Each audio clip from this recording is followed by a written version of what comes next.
Assalamu alaikum wa rahmatullahi wa barakatuh. Androany dia datin'ny 20 marsa taona 2025. Izany datin'ny 20 marsa zany dia ankalazaina isan-taona ary napetraka mihitsy ho andro iraisam-pirenena ho fanomezam-boninahitra ny vehivavy sy hanomezana ary hanolorana ny zo amankasiny izany vehivavy zany. Maro ireo mametram-panontaniana ihany koa mahakasika an'izany mba ahoana ny hevitry ny finoana Islam manoloana an'izany vehivavy izany. Amin'ity androany ity inshallah dia hiresaka amin'ny fotoana minitra vitsy hanazavana ary hanasongadinantsika ny fiahian'ny finoana Islamo an'izany vehivavy zany.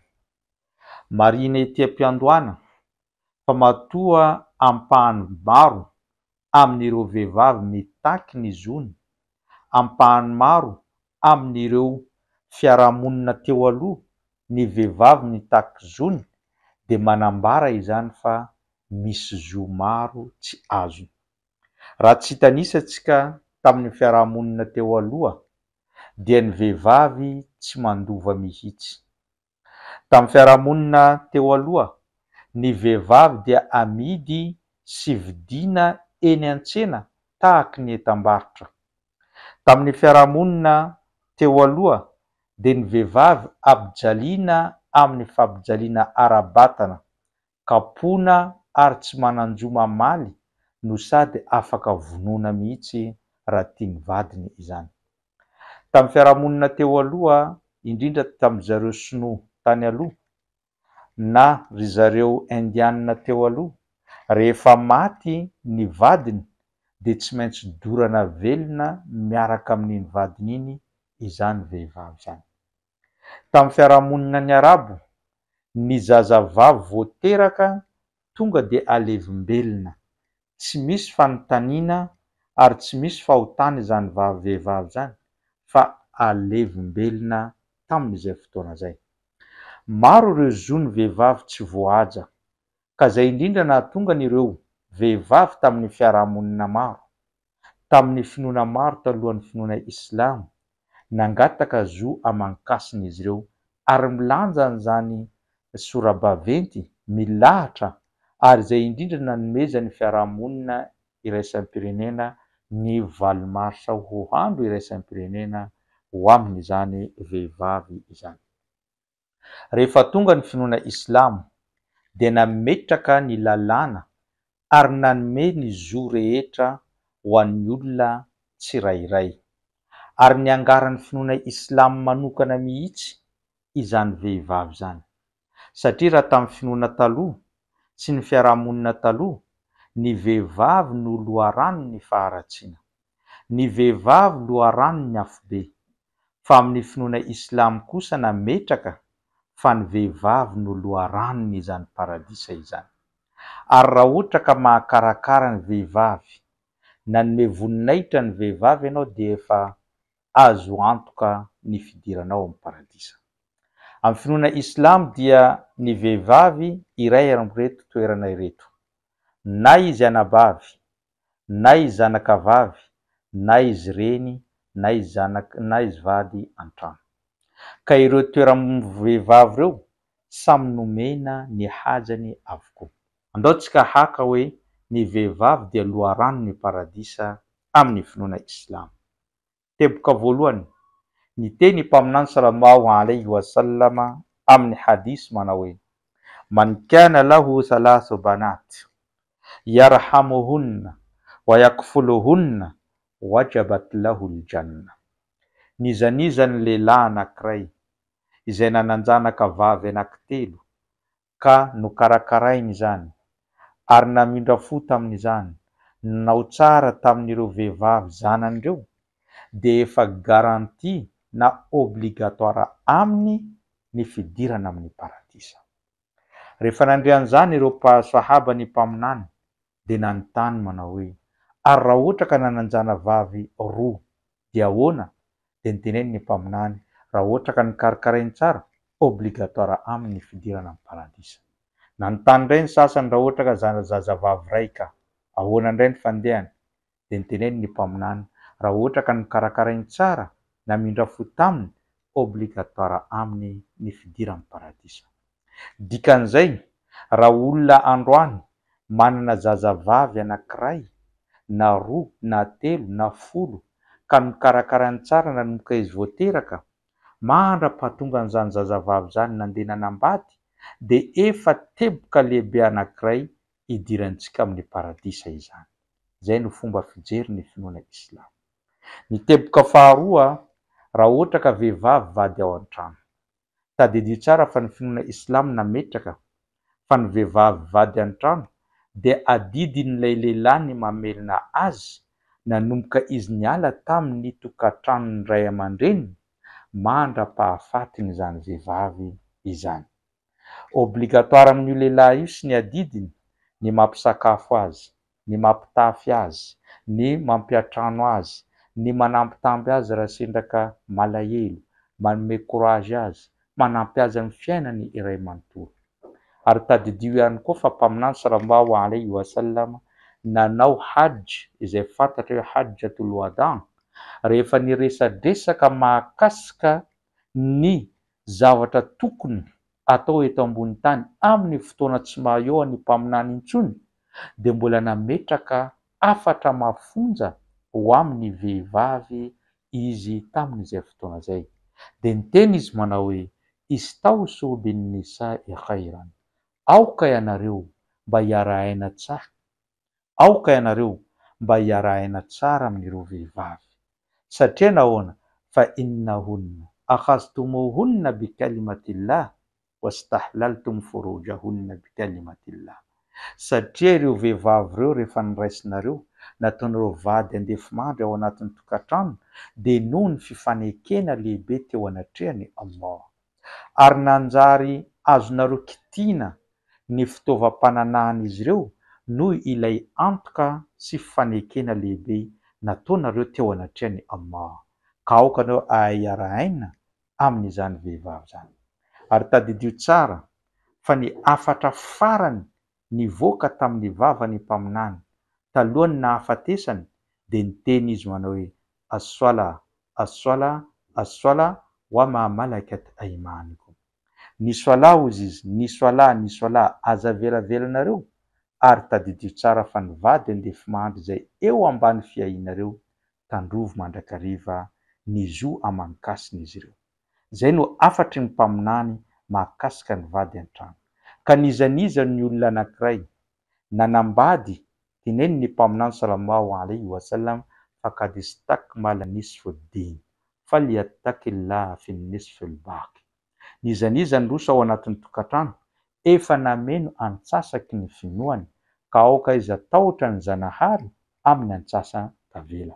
Izany hoe ny vehivavy zany raha ohatra ka zanavavy mampiditra anao amin'ny paradisa. Raha ohatra ka vady an-trano izy nikarakarainao tsara, efa nameno ny antsasaky ny finoanao.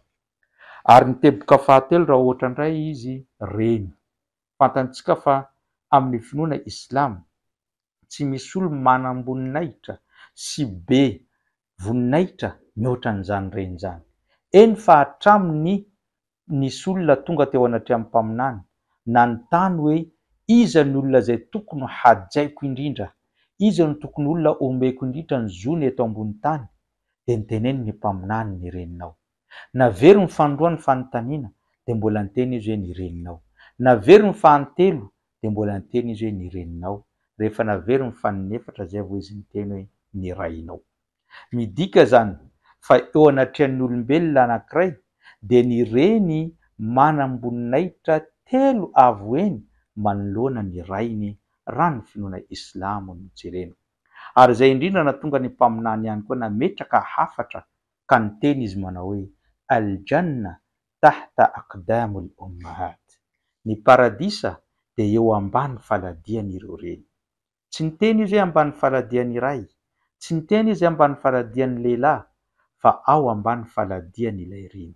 Ka raha ohatra ka tsika miandrahandra fatratra an'izany paradisa izany, raha ohatra ka tsika maniry te hiditra amin'ny paradisa amin'ny andro farany, dia hajao ny reninao, ataovy izay mahafalifaly azy satria ny paradisa izay andrandranao ao ambanin'ny faladiany hitsakitsahiny isan'andro ka mila manaja azy ianao mba azahoanao an'izany paradisa izany. Hitantsika amin'izany fa ny vehivavy amin'ny finoana islamo loharanon'ny paradisa fa tsy tahaka ny amin'ny fiarahamonina hafa, izy no loharanon'ny haratsiana ary misy mihitsy no mametraka fa hoe vehivavy no mpamadika, mpamitaka ka nomena anarana hoe taranaky Eva. Izany teny taranaky Eva zany dia fanambaniana ny vehivavy, tsy fanomezam-boninahitra ny vehivavy ary tsy ekeny finoana islamo satria amin'ny finoana islamo tsy Eva no namitaka ny Adama fa ny devolona ny shaitany, nandrebireby izy mivady ka samy voafitaka izy tamin'ny finanana ilay voankazo voarara. Ka tsy eken'ny finoana islamo ny fitenenana hoe taranaky Eva zany zavatra ratsy zany amin'ny finoana islamo. Amara-paranantsika azy satria tsy atao lava fa iresaka ireo teboka tena important mahakasika amin'ny vehivavy.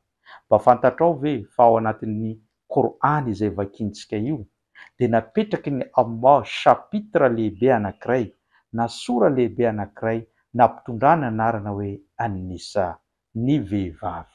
Ao anatin'io chapitre io iresadresana ny zon'ny vehivavy, ny tokantrano, ny fanajana vehivavy ary teneniny Allah afatra mivantana hoe wa'ashiruhunna bil ma'ruf. Aoka nareo hiaraka hiray trano amin'izy ireo amin'ny tsara indrindra, amin'ny mendrika indrindra, amin'ny zavatsoa izay tokony fifaliana ao anatin'izany tokantrano zany. Moa ve fantatrao fa i mpaminany sallallahu alaihi wasallama nanao ady masina spesialy ho fiarovana voninahitry ny vehivavy anankiray rehefa nisy mpino vavy anankiray naboridana ny jiosy rehefa tao amin'ny tsenan'izy ireo. Ka tezitra ilay mpino islamo ka nifamaly ny afara tamin'ny ady ary novonoan'ireo jiosy ilay mpino islamo.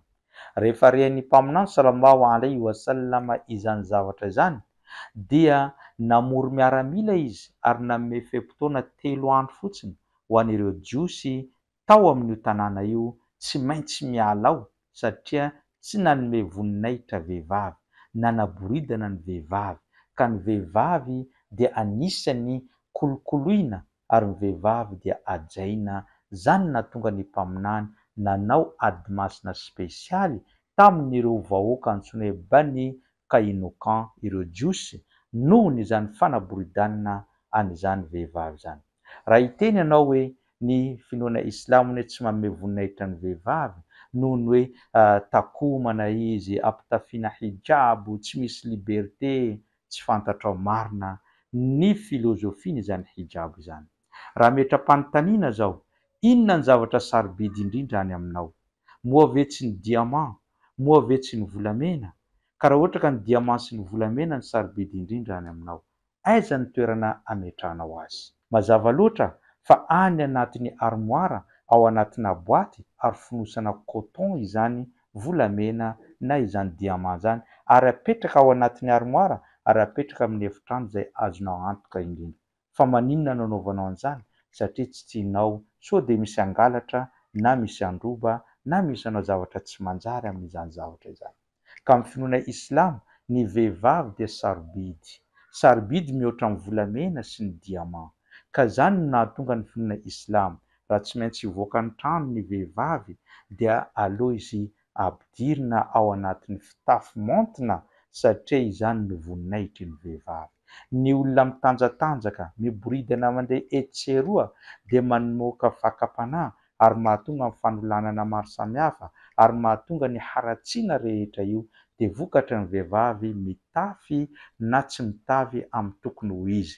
Fa raha ohatra ka samy mitafy maontina ny vehivavy eto ambony tany dia miaina ho azy ny fanolanana, miaina ho azy ny herisetra amin'ny vehivavy satria mahita azy maontina na haladala azy eny an-dalana efa tsy vitanao izany satria enjehiny eritreritrao olona manam-pinoana andeha adalidalainao eny an-dalana. Zay ny filôzofina izany hijabo zany. Ary mpaminany sallallahu alaihi wasallam niteny amin'ny hadisy manao hoe inna li kulli dinin khulukan wa khulqul islam al-haya. Ny finoana rehetra dia samy manana izay toetra mampiavaka azy. Fa ny toetra mampiavaka ny fiangonana Islamo de fahaizany menatra eo amin'ny fiarahamonina. Ka ny vehivavy de mahalala menatra, ny mpino Islamo mahalala menatra, zay mahatonga izy mitafy an'ireny fitafy montre ireny satria menatra izy, ny vatany asehony ny olona zay tsy mendrika mahita an'izany. Ny vatany dia ny vadiny ihany no mendrika mahita an'izany ary ny vadiny ihany manan-jo amin'izany rehetra zany. Zay ny filozofiany izany hijab izany, ary zay ihany koa no entintsika mamarana an'ity fandaharana ty ka isaorako anao nanaraka zany hatrany am-piandohana ka hatramin'izao fiafaran'izao inshallah rahampitso misy video hafa indray entintsika eto. Wassalamu alaikum wa rahmatullahi wa barakatuh.